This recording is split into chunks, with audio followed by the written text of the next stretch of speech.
Hello guys, आज हम जानेंगे अर्टिकेरिया के बारे में, जिसको पित्ती भी बोला जाता है। ये क्यों हो जाती है, क्या कारण होते हैं इसके, क्या सिम्टम्स दिखाई देते हैं और इसको किस तरह से ठीक करना चाहिए, कौन सी मेडिसिन्स दी जाती हैं। तो यही सब जानेंगे अपने इस वीडियो में, तो वीडियो को पूरा देखें। तो सबसे पहले बात करेंगे अर्टिकेरिया या फिर पित्ती लोगों में क्यों हो जाती है।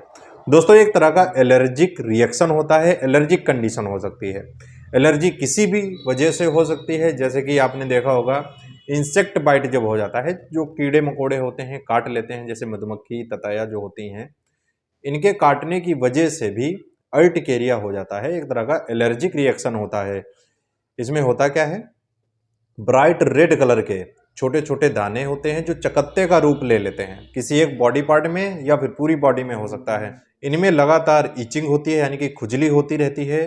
पेशेंट जो होता है इतनी ज़्यादा खुजली करता है कि वहाँ पर ब्लड भी आने लगता है, खरोंच लग जाती है, निशान जैसे भी लग जाते हैं। जिन लोगों में डाइजेस्टिव डिसऑर्डर होता है, यानी कि इंडाइजेशन की प्रॉब्लम रहती है, लीवर से संबंधित अगर कोई बीमारी है, जैसे कि बिलिरुबिन बढ़ा है, पीलिया हो गई है, जैसे कि जॉन्डिस हो जाता है, तो इस कंडीशन में भी लोगों में अर्टिकेरिया या फिर पित्ती देखी जाती है, जिसमें बहुत ही ज़्यादा इचिंग होती है, पेशेंट को लगातार दर्द बना रहता है। जिन लोगों को कॉन्स्टिपेशन यानी कि कब्ज रहता है, तो ऐसे लोगों की प्रॉब्लम हो सकती है।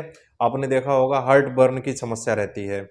हार्ट बर्न यानी कि बहुत ही ज़्यादा हाइपर एसिडिटी लोगों में होती है, जिसकी वजह से सीने में जलन पड़ने लगती है, इसी को हार्ट बर्न बोला जाता है। तो इस कंडीशन में भी अर्टिकेरिया या फिर पित्ती जैसी समस्या हो सकती है। इसके अलावा अगर किसी तरह की दवा कोई ले रहा है और उसका साइड इफेक्ट हो जाता है, एक तरीके से कह सकते हैं उस दवाई का रिएक्शन हो जाता है, तो इस वजह से भी ये प्रॉब्लम हो सकती है। ड्रग एलर्जी बोल सकते हैं इसको। जो लोग हाइपर सेंसिटिव रहते हैं या फिर किसी भी तरह की एलर्जी रहती है मेडिसिन को लेने से, तो ऐसे लोगों को भी अर्टिकेरिया जैसी समस्या देखी जाती है। इसके साथ ही आपने देखा होगा चेहरे पर, नाक पर या फिर कानों में बहुत ही ज़्यादा रेडनेस आ जाती है, सूजन आ जाती है। और इसके साथ ही अगर बहुत ही ज़्यादा एलर्जिक रिएक्शन हुआ है तो नोज़िया एंड वोमिटिंग जैसी समस्या हो सकती है, यानी कि मितली लग सकती है और उल्टियाँ भी हो सकती हैं। तो अब जान लेते हैं इसके ट्रीटमेंट के बारे में, इसको किस तरह से ठीक किया जाता है, कौन सी मेडिसिन दी जाती हैं। दोस्तों, एक तरह का एलर्जिक रिएक्शन होता है, इसीलिए इसमें एंटी एलर्जिक मेडिसिन दी जाती हैं। एंटी एलर्जिक जैसे कि एलेग्रा दे सकते हैं, लिवोसिट्रिजिन मोंटेलिकोस दे सकते हैं, क्लोरफेनामाइन मिलिएट आती है उसको दे सकते हैं, जैसे कि एविल आती टैबलेट 25 mg 50 mg की आती है, इसको दे सकते हैं। और इसके साथ में कोई भी स्टेरॉयड देना है, जैसे कि डेक्सामेथासोन, बेटनीसोल या फिर हाइड्रोकॉर्टिसोन आता है, इसका इस्तेमाल आपको करना है बहुत ही जल्द।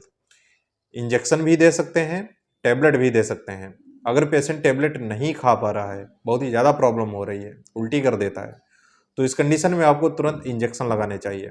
आप एविल का इंजेक्शन 2 ml लीजिए और डेक्सामेथासोन 1 ml आपको IM लगाना है, यानी कि इंट्रामस्कुलर पेशेंट को लगाना होता है, जिससे कि पेशेंट को थोड़ी देर बाद रिलीफ मिल जाता है। और इसके साथ मेबेंडाजोल की टैबलेट दे सकते हैं, 100 mg की आती है, इसको सुबह शाम 3 दिनों तक देना होता है। ये एक तरह की एंटी पैरासाइटिक मेडिसिन होती है जो एलर्जिक रिएक्शन को कम करती है। और इसके साथ ही आपको केलामाइन का लोशन लगाना है, इसका इस्तेमाल आप सुबह शाम कर सकते हैं या फिर शाम के शाम लगा सकते हैं पूरी बॉडी में। ध्यान रखना है आपको चेहरे पर नहीं लगाना है, चेहरे को छोड़ के आप पूरी बॉडी में इस लोशन को लगा सकते हैं। दोस्तों, ये जो लोशन होता है ये काफ़ी ठंडा रहता है, जलन कम करता है, दर्द भी कम हो जाता है, और जो अर्टिकेरिया यानी कि पित्ती जैसी जो आ रही हैं वो भी ठीक हो जाती हैं। तो बेहतरीन लोशन होता है, ये कई नाम से आपको आसानी से मिल जाएगा, इसमें केलामाइन होता है। दोस्तों, इतना ट्रीटमेंट देने के बाद पेशेंट को रिलीफ मिल जाता है। अगर फिर भी रिलीफ नहीं मिलता है तो पेशेंट को हायर सेंटर रिफ़र कर सकते हैं। अगर इससे रिलेटेड और भी ज़्यादा जानकारी चाहते हैं, किसी बीमारी के बारे में जानना चाहते हैं, किसी मेडिसिन के बारे में जानना चाहते हैं, कमेंट करके बता सकते हैं। इंस्टाग्राम मुझे फॉलो कर सकते हैं, मैसेज कर सकते हैं। आई होप दोस्तों आपको वीडियो पसंद आए तो इस वीडियो को लाइक करें, चैनल पर नए सब्सक्राइब जरूर कर लें, बेल आइकन को भी प्रेस कर लें, जिससे इन्फॉर्मेटिव वीडियोज़ आपको हमेशा मिलते रहेंगे।